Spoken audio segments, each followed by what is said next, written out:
زۆران مەمدانی بوو بە یەکەم موسڵمانی بەڕەچەڵک باشووری ئاسیا کە پۆستی سەرۆکی شارەوانی نیویۆرک وەربگرێت.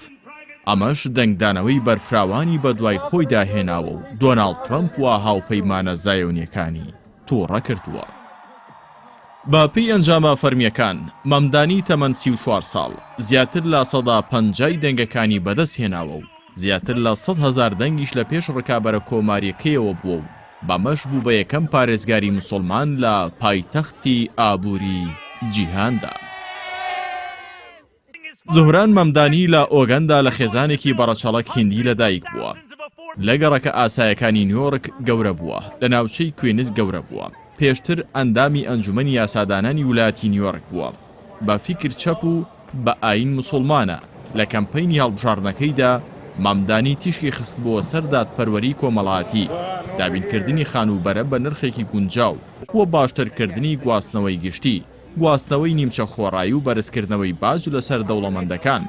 دۆناڵد ترەمپ و کۆماریە ڕاستڕەوەکانیش زۆر دەژاتیان دەکرد و بە مەترسیان دەزانی.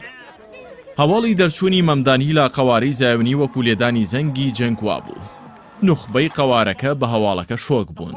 چۆن نیویۆرک کە گەورەترین لۆبی جوولەکە تیایدا نیشتەجێیە، کەسێکی موسڵمان تیایدا دەبێتە دەسەڵاتدار کە دژی سیاسەتەکانی داگیرکەرە و باشکرا و بێترت جەنگی سەرغەزەی بە کۆمەڵکوژی ناو بردووە.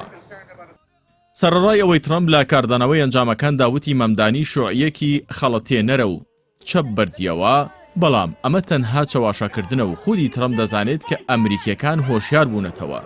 نەوەی نوێی ئەمریکا ئیسلام و موسڵمانان وەکو وەڕەشە تەماشا ناکات و دۆزی فەڵەستینیش وەکو دۆزێکی قەدەغە نابینێت. ئەم نەوەی لە سەردەمی ئینتەرنێت و ژیری دەستکرد و ئاشکرابوونی درۆکان دروست بوون.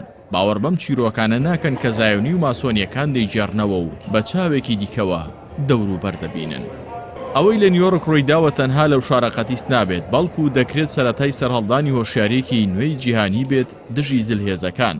یەکێکە لە دەرەنجامەکانی تۆفانی ئەقسا کە فەڵەستینیەکان لە 7 ئۆکتۆبەردا ئەنجامیاندا و ڕووی ڕاستەقینەی قەوارەی زایونی و ئەمریکایان بۆ جیهان هەڵماڵی.